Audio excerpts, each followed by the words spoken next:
দেশের 12 কোটি ভোটারের মধ্যে 6 কোটি তরুণ ভোটার এবারে আপনার সরকারি তাদেরকে নতুন করে ভোটার করেছে, আগামী নির্বাচন হয়তো ভোট দেবেন।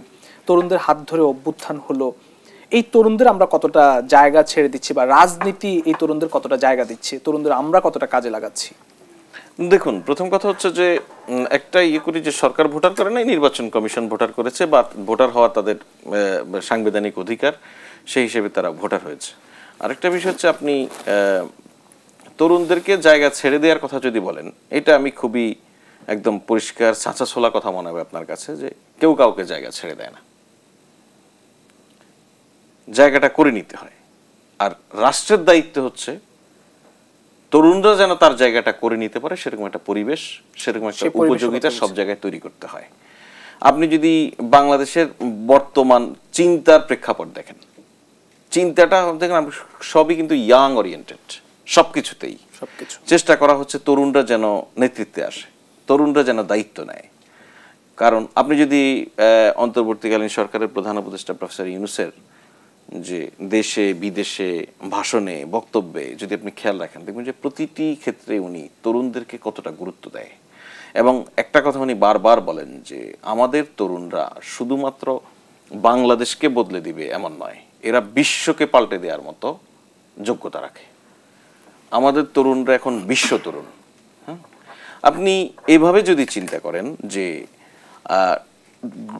সারা দুনিয়াকে তো এখন নিয়ন্ত্রণ করে টেকনোলজি। আপনি এক সময় আমেরিকায় বসে কি টেকনোলজি ইন্ট্রোডিউস হলো সেটা বাংলাদেশের মতো জায়গায় আপনার জানার জন্য সময় লাগতো কখনো কখনো 20 বছর।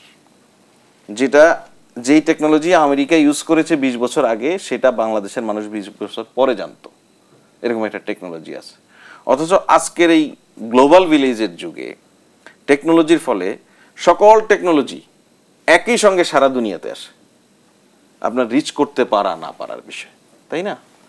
তো আমাদের এখানে তো আমরা দীর্ঘদিন রাষ্ট্রকে, সরকারকে এমনভাবে সকল কার্যক্রম পরিচালনা করতে দেখেছি যে তরুণরা যত নিরুৎসাহিত হয়। আপনি এখানকার তরুণরা পালিয়ে যেত, পালিয়ে যাওয়া বলতে আমি বলছি যে দেশে থাকতে চাইতো না। এখন বিদেশ থেকে তরুণরা এসে এখানে রাজনীতি করছে, সক্রিয় রাজনীতিতে অংশ নিচ্ছে।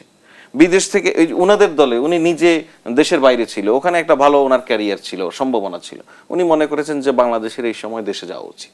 উনি রাজনীতিতে সক্রিয় হয়েছেন, ওনার দলে আরও আছেন, বিভিন্ন পলিটিক্যাল পার্টিতেই এটা দেখা যায়।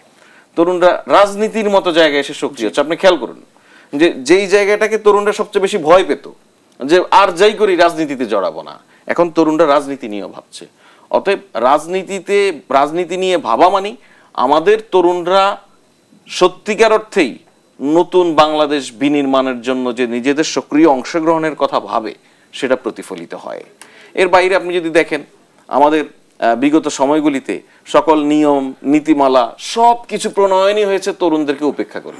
দ্যাটস ওয়াই তরুণরা কিন্তু ইউনিভার্সিটি শেষ করার পরপরই চিন্তা করতো আমি হায়ার এডুকেশনের জন্য বিদেশ চলে যাব, আর আসবো না। আপনি ধরেন যদি এভাবে চিন্তা করেন, গ্রামের একজন ছেলে একজন মেয়ে ঢাকা বিশ্ববিদ্যালয়ে এসে ভর্তি হলো, ঢাকা বিশ্ববিদ্যালয়ে তার পড়াশোনার যাবতীয় ব্যবহার বহন করলো এই রাষ্ট্র, এই সরকার। তার মানে কি, তার মধ্যে কিন্তু একটা দায়বদ্ধতা তৈরি হয় যে যেই রাষ্ট্র আমার পিছনে এত বিনিয়োগ করলো সেই রাষ্ট্রকে আমি দিতে চাই।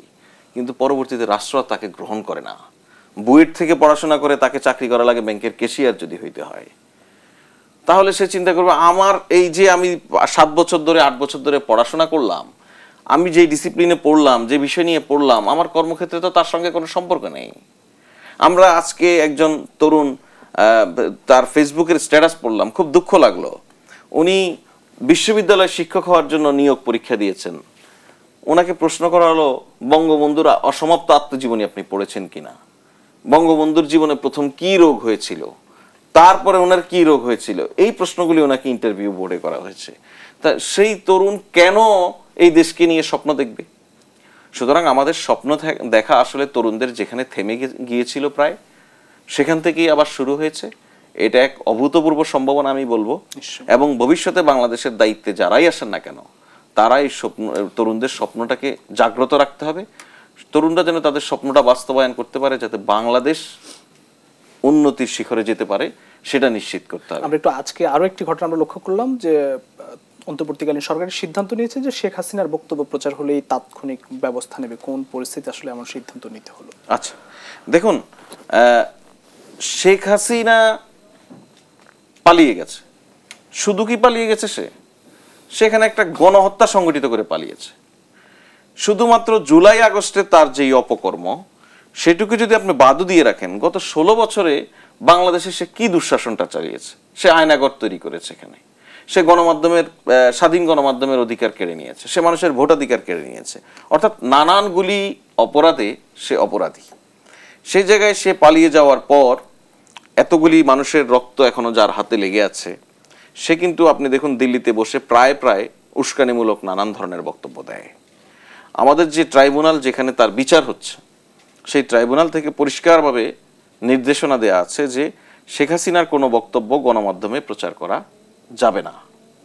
এবং আমাদের যেই সন্ত্রাস বিরোধী আইন 2009, সেই আইনেও বলা আছে যে এই ধরনের কর্মকাণ্ডের মধ্যে থেকে সে তার বক্তব্য গণমাধ্যম প্রচার করতে পারে না।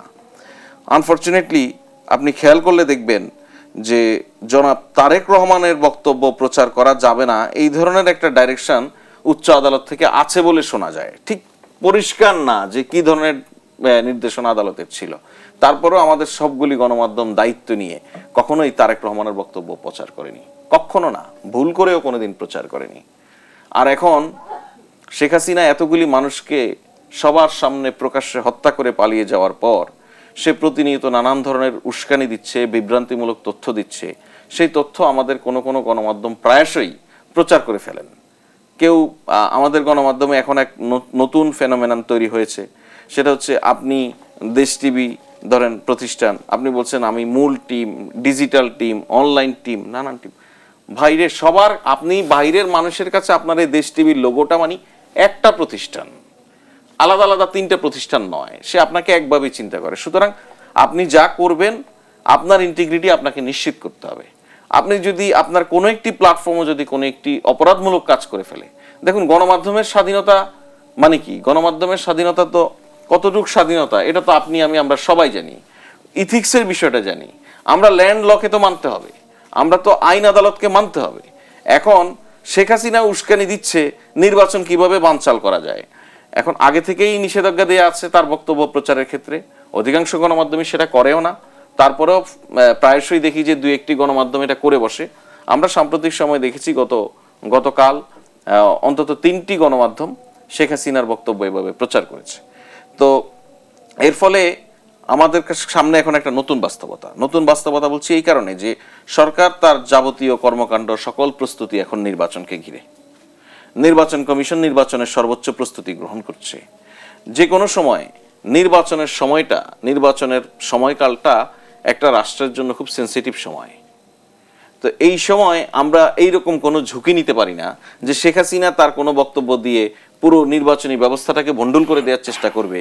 আর সেই জায়গায় আমাদের কোনো একটি বা একাধিক গণমাধ্যমের নাম ধরে আওয়ামী লীগের প্রচার মাধ্যমে ভূমিকা রাখবে, এরকম এটা গ্রহণযোগ্য নয়। এই কারণেই নতুন করে আসলে মনে করে দেয়া যে সরকার এই বিষয়গুলি নজরে আছে, আদালতেরও নজরে আছে। আমরা চাই না যে আমাদের কোনো গণমাধ্যম প্রতিষ্ঠান ক্ষতিগ্রস্ত হোক, সেজন্য আমরা সতর্ক করে দিলাম। তবে ভবিষ্যতে যদি কেউ এই ধরনের আদালতের নির্দেশনা অমান্য করে কোনো কিছু প্রচার করে, তাহলে সরকার তাৎক্ষণিকভাবে ব্যবস্থা নেওয়ার ক্ষেত্রে সিদ্ধান্ত গ্রহণ করেছে।